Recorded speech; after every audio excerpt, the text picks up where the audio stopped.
Tonight with a live look at our nation's capital and the fight over food. President Trump does not have to fully fund SNAP benefits.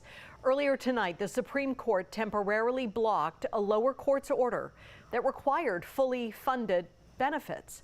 The High Court granted the administration's emergency appeal tonight, allowing it to continue partial SNAP payments. The SNAP program serves about 1 in 8 Americans. Several states, including California, Oregon, and Pennsylvania, issued full benefits today before the Supreme Court's action.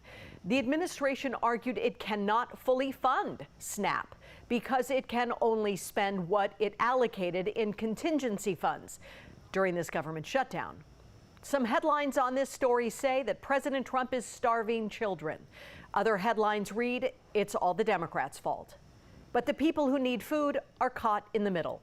In Fresno, many families who rely on CalFresh got their benefits back on their EBT cards. The California Department of Social Services made the announcement today. Fresno County officials say CalFresh recipients who would normally receive their benefits between November 1st and 7th will continue to receive them. Those who typically receive benefits between November 8th and the 10th will get them on schedule. Now, county officials say benefits from October were not impacted here.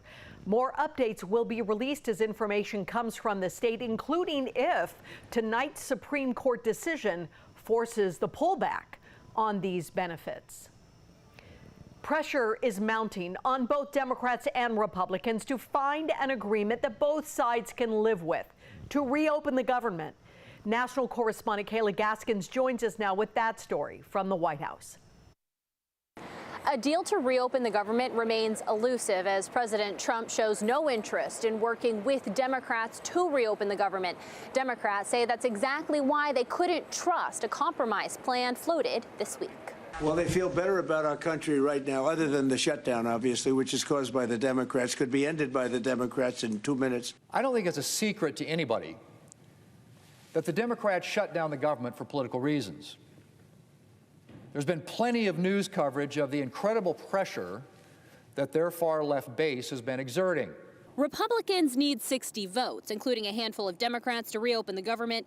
Democrats have been holding out over Obamacare subsidies that are set to expire next month. They're now calling for a 1-year extension before agreeing to reopen the government. This is a reasonable offer that reopens the government, deals with health care affordability, and begins a process of negotiating reforms to the ACA tax credits for the future. President Trump again urging a, quote, nuclear option, where Republicans would change Senate rules to allow a shutdown vote to pass without any Democratic support. Are you worried about it backfiring in the future on Republicans should they get rid of the filibuster? The Democrats will do this, so if the Democrats are going to do it, I'm saying Republicans should do it before they get a chance. It's very simple. Meanwhile, thousands of federal workers continue to go without pay. Shutdown impacts are also spilling into everyday life. The FAA ordering a reduction in flight capacity at 40 U.S. airports, resulting in hundreds of flight cancellations so far. Transportation Secretary Sean Duffy says the cuts are necessary to maintain safety standards. It is not a science, it is an art that we're trying to deploy to keep people safe in the airspace.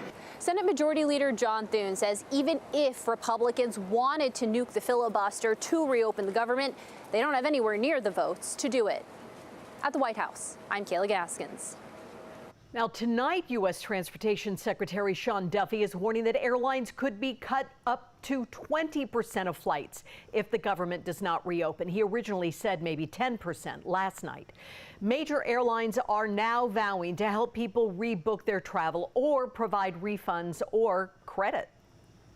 I can read you the text. The flight originally departing at 5:09 from Newark to Boston is canceled due to air traffic control staffing constraints during the government shutdown that are affecting operations for all of our airlines. The flight was delayed until 10 o'clock, and then just now, as we're walking through the security gates, we had a pop-up and it said canceled. We're probably going to try and get a car and drive home. American Airlines says passengers whose flights are canceled may change their flight or request a refund without penalty. Southwest says it will automatically rebook flights for people. If they don't want to be rebooked, they can get a refund. Delta and United also are offering refunds without penalty. Now, whether or not travel insurance policies will cover these disruptions remains unclear, especially if the flights were booked after the shutdown began.